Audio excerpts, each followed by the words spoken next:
Good morning students. हमने SP का chapters चालू किया था ऑलरेडी। थोड़ा गैप गिर रहा है बीच में, बट जो पोर्शन है वो हो जाएगा टाइम पे खत्म, so don't worry about that.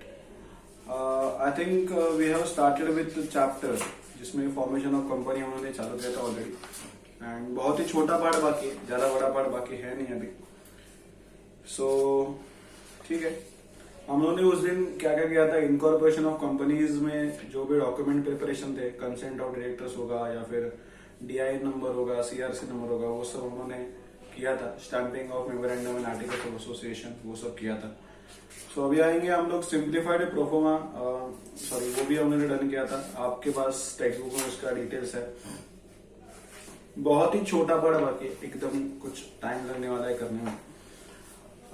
उस दिन हम लोगों ने बोला था कि CIN नंबर जो होता है वो अलॉट किया जाता है कंपनीज को, बिकॉज जो सर्टिफिकेट ऑफ इनकॉर्पोरेशन है उसके कंटेंट्स में मैंने बताया था कि सर्टिफिकेट ऑफ इनकॉर्पोरेशन के कंटेंट्स में नेम ऑफ द कंपनी आता है, date of issue of certificate of incorporation होता है, CIN number, PAN number, TAN number, signature of registrar with date and seal. So that CIN number मतलब corporate identity number है।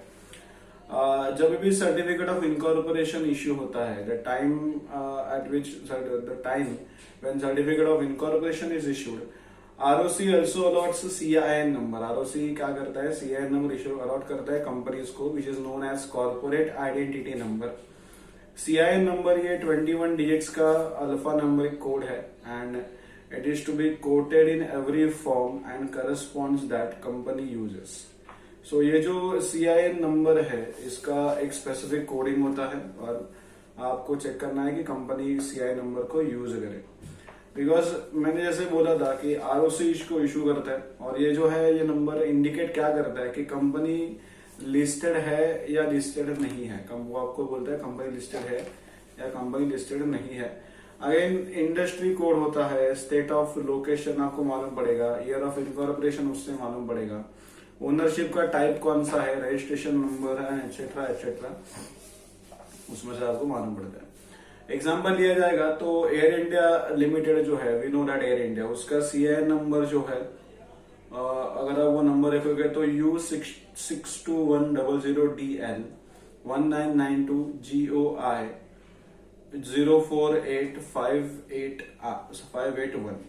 सो देखो इसमें ऐसा कोई नहीं है कि खाली नंबर्स है या फिर खाली डिजिट्स है। सो मिक्सअप कोड है, इसी कोड से आपको कंपनी लिस्टेड है या नहीं है, कंपनी का इंडस्ट्री कोड क्या है, लाइक कौन से इंडस्ट्री में कंपनी काम कर रही है, देन इसका स्टेट ऑफ लोकेशन क्या है, year of incorporation, then ownership का टाइप कौन सा है, और जो उनका रजिस्ट्रेशन नंबर है वो क्या है, वो सब मालूम पड़ता है यहाँ पे। बिकॉज जो नंबर अभी हम लोगों ने देखा था, अगेन टाटा स्टील का भी टेक्स्ट बुक में आपको दिया है number, that is L27100 MH 1907 PLC 000260। देखो L का मतलब है, जो पहला टर्म L है, L मतलब होगा कंपनी आपका लिस्टेड है या अनलिस्टेड है। So if it is L then it is unlisted, and if it is it is listed, L होगा तो लिस्टेड है, और अगर अनलिस्टेड है तो U होगा। हम लोगों ने जो एयर इंडिया का नंबर देखा था उसमें U से स्टार्टिंग हुआ था। सो एयर इंडिया जो है अनलिस्टेड है, देन टाटा स्टील जो है वो लिस्टेड कंपनी है। लिस्टेड होना मतलब आप स्टॉक एक्सचेंज पे, स्टॉक मार्केट में आप रजिस्टर्ड हो के नहीं हो। देन जो आगे का कोड पड़ा था 27100, ये आपका इंडस्ट्री कोड है जो आपको अलॉट किया जाता है। MH that is state of code है। अभी MH मतलब महाराष्ट्र का है MH कोड, वो है 1907, ये आपका इनकॉर्पोरेशन ईयर है। 1907 में टाटा स्टील इनकॉर्पोरेट हुआ था। देन PLC, इसमें आपका टाइप्स ऑफ कंपनी है। PLC का सिंपल बात है पब्लिक लिमिटेड कंपनी होगा, और अगर प्राइवेट लिमिटेड कंपनी है तो PTC होता है, और अगर 1% कंपनी है तो OPC। पब्लिक लिमिटेड के लिए PLC, प्राइवेट लिमिटेड के लिए PTC, और इसके लिए OPC। And the last code जो दिया था कि 000260, इसका मतलब है ROC का मतलब ROC में जो कंपनी का रजिस्ट्रेशन नंबर है वो। चलो देखते हैं इसी इन्फॉर्मेशन के बेस ऊपर अगर मैं एयर इंडिया का डीप डाइवर्जन करने जाऊं। एयर इंडिया का देखो टेक्स्ट बुक में भी आपको मिलेगा आपको बोला U62100DL। तो यू का मतलब होगा कंपनी आपका अनलिमिटेड है, अनलिस्टेड है। देन जो आगे नंबर था 62100, ये आपका इंडस्ट्री कोड होगा। DL ये आपका state of code of ROC है, स्टेट जो स्टेट का एक कोड है, स्टेट मतलब नेम का। अभी DL मतलब क्या देखना पड़ेगा, ठीक है। 1992 आपका डेट ऑफ इनकॉर्पोरेशन है। ये जो एयर इंडिया है 1992 में इनकॉर्पोरेट हुआ था। GOI, so GOI it's like a government company है ये। एंड जो आगे का कोड दिया था 048581, ये जो है आपका रजिस्ट्रेशन कोड है। सो देखो आपको ऐसे नंबर्स आइडेंटिफाई दिए जाएंगे। टेक्स्ट में आपको एक्टिविटी के नाम पे कुछ 2-3 CIN नंबर्स दिए और आपको कंपनी के टाइप्स को आइडेंटिफाई करना है। PLC होगा तो पब्लिक लिमिटेड कंपनी, PTC होगा तो प्राइवेट लिमिटेड कंपनी, OPC होगा तो 1% कंपनी। सो तीनों के तीनों क्वेश्चन में देखो आपको दिया हुआ है, आपको हो जाएगा, इजी है। जैसे आपको नॉलेज बूस्ट करने के लिए करना है, ये आपको एग्जाम में ऐसे पूछेंगे नहीं लोग। अभी सर्टिफिकेट ऑफ इनकॉर्पोरेशन चलो मिल गया मुझे। सो एक बार सर्टिफिकेट ऑफ इनकॉर्पोरेशन मिल गया तो आप आपका कंपनी के नाम से बिजनेस चालू कर सकते हैं। लेकिन ये कैसे होता है कि पब्लिक लिमिटेड कंपनी के लिए आपको बिजनेस चालू करने के लिए सर्टिफिकेट ऑफ इनकॉर्पोरेशन मिलना जरूरी है। It is necessary to obtain certificate of incorporation for starting a business in the name of company. But for private limited company, after obtaining certificate of incorporation, you can start your business in the name of the company. But for a public limited, they need to obtain certificate of commencement of business. So the next step, it is commencement of business only. The public companies and private companies not having a share capital, they can commence their business activity immediately after it has received the certificate of incorporation from registrar of company. In case of public limited, they are saying if your company does not have share capital, then you can start your business after getting certificate of incorporation. However, public limited company and private limited company, if they have the share capital and which are incorporated after 2nd November 2018, they need to obtain certificate of commencement of business from registrar of companies before it can commence its business activity or exercise the borrowing power. So keep in mind that initially the 3 points or I can say 3 divisions we can make. The first one, it is for public limited and private limited company not having share capital, they can start their business, they can commence their business after getting certificate of incorporation. For public limited and private limited company, initially the clause was like, for public limited, if they want to start a business, they need to obtain certificate of commencement of business, and for a private limited, they can start a business after getting certificate of incorporation. But the new point, new clause which is added, that after 2nd November 2018, if any company registers after 2nd November 2018, then it is a private company or public limited company, both of them need to obtain certificate of incorporation. So this is a new rule. So you need to obtain certificate of incorporation before starting a business. And the steps which are little steps which are involved in this process, only the 4 steps they are involved. The first one, it is the filing of directions by a director. A director of a company, they have to file with the ROC. They need to file a declaration in a prescribed form along with whatever the fees or whatever the prescribed fees. And declaration states that every subscriber of memorandum has paid the value of the shares agreed to be taken by them, and the contents of declaration shall be verified by the company secretary in practice or chartered accountant or cost accountant in practice.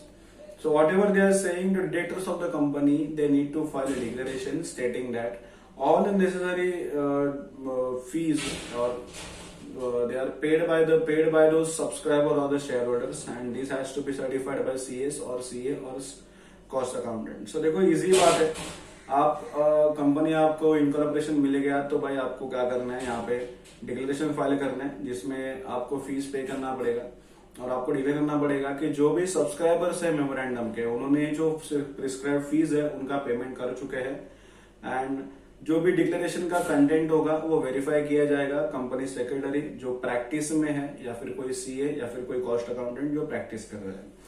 अभी document declaration file करने के बाद what you have to do is to you have to file declaration of you have to file verification of registered office.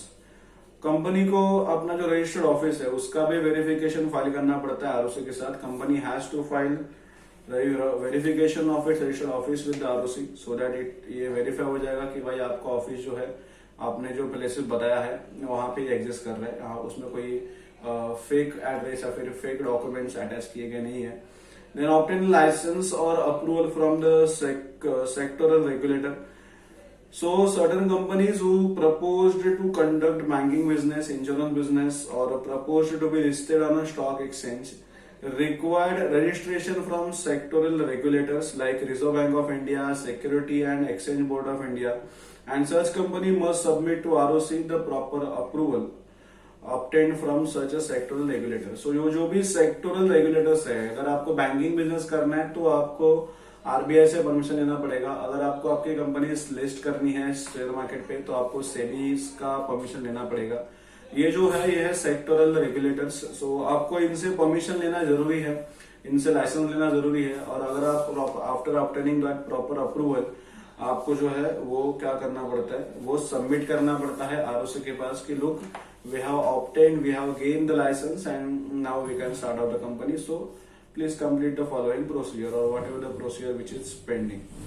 And the last step सबसे important बात है, because अब तक तो कंपनी फॉर्म हो गई थी, लेकिन कंपनी जो फॉर्म होती है वो क्यों फॉर्म होती है, बिजनेस करने के लिए। So obviously the last step it is commencement of a business after filing declaration in a prescribe form the ROC may shall issue certificate of commencement of business and public company, private limited company after having share cap after having the certificate of incorporation and certificate of commencement they can start up their business, because the companies having share capital they can now start their business, they can now collect money or borrow the money to undertake the business activities. Public company issues prospectus to the public, and prospectus is an invitation to the public to buy the shares of the company. So we discussed this thing earlier, that what is a prospectus. Prospectus is like an invitation to the public that okay, this is our company and we are dealing in such a quantity, such a commodity, and these are our details, and now if you want you can invest your money in our company. So that prospectus, it is important document in case of company. So here we came at the end of the chapter. So I think the chapter it was easy and small, but I think we took on 3 to 4 lectures to complete this chapter. So if you just taking a quick look at the chapter, we have started with the minimum number of promoters, and I told you that public limited company it requires 7 promoters, minimum 7 persons. For private limited 2 persons, for 1 person company it is a 1 person required. Again, the types of company which are registered under capital structure: company limited by shares, company limited by guarantee, and unlimited company. And the main topic which we were discussing, that formation of a company. The first one it is promotion, second one incorporation of company, third one commencement of business. The Companies Act 2013 they have stated the following conditions. Certain conditions बताए गए थे कि formation lawful होना चाहिए, promoter जितने चाहिए उतने होने चाहिए, मेमोरेंडम में सब्सक्राइब करने चाहिए। फिर एक प्रमोशंस का पहला स्टेप था जिसमें उन्होंने मीनिंग देखा था कि प्रमोटर जो है कंपनी का प्रमोशन करते हैं, फॉर्मेशन के लिए एफर्ट्स लेते हैं। प्रमोटर्स का रूल्स क्या क्या है वो देखा था कि वो बंदा जो है वो पूरा बेसिक आइडिया लेके आएगा, देन कैपिटल रिक्वायरमेंट, बिजनेस कौन से लेवल पे काम करने वाला है, कौन से डॉक्यूमेंट लगने वाले हैं, वो चीजें चेक करने वाला है। अगेन जो भी उसका ड्यूटीज है वो फिड्यूशरी ड्यूटीज होगा, सो उसमें कोई उसका पर्सनल इंटरेस्ट होना नहीं चाहिए। देन सेकंड स्टेप जो देखा प्रमोशन के स्टेप्स में देखा था कि कहीं आगे जैसे मैंने अभी बोला कि आइडियाज के साथ वो आएगा, financial plan he will prepare, then he will draft memorandum and articles, then he will enter into the preliminary contracts and he will appoint first director. बाद में सेकंड जो होता है इनकॉर्पोरेशन करना है, कंपनी को फॉर्म करना है। एक तो पहली बात तो डिजिटल सिग्नेचर सर्टिफिकेट ऑब्टेन करना पड़ेगा, देन उसको आपको रजिस्टर करना पड़ेगा in the name of company with MCA, that is ministry of corporate affairs. Then आपको रजिस्ट्रेशन नाम के लिए नेम के रजिस्ट्रेशन के लिए अप्लाई करना है।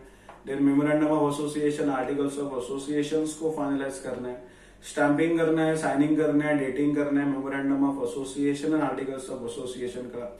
जो भी अदर डॉक्यूमेंट्स है, रिक्वायर्ड डॉक्यूमेंट्स है, उसको आपको प्रिपेयर करना है। फर्दर डॉक्यूमेंट्स जो भी होंगे उसमें डिटेलिंग होगा, कंसेंट ऑफ डायरेक्टर्स है, देन डिटेल मैनेजर्स का डिटेल होगा, सेक्रेटरी का डिटेल होगा, declaration by the subscribers to memorandum and articles, address होगा for communication, then statutory form जो भी है वो सब करना पड़ता है।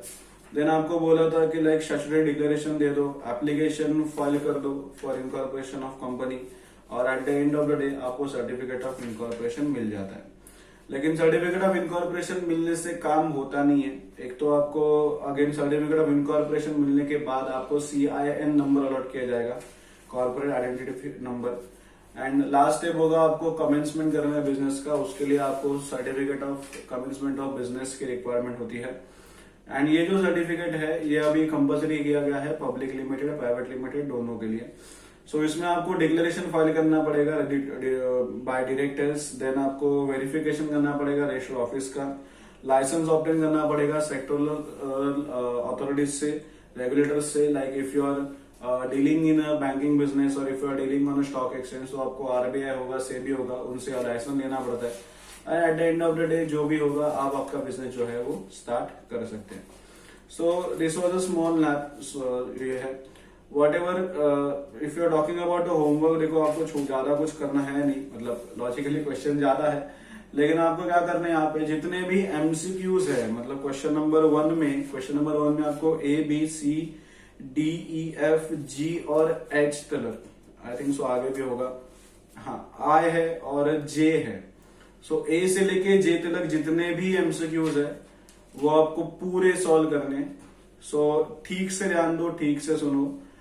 क्वेश्चन नंबर 1 में का A टेक्स्ट बुक में ही पेंसिल से सॉल्व करो, B भी जो होगा वो टेक्स्ट बुक में ही सॉल्व करो।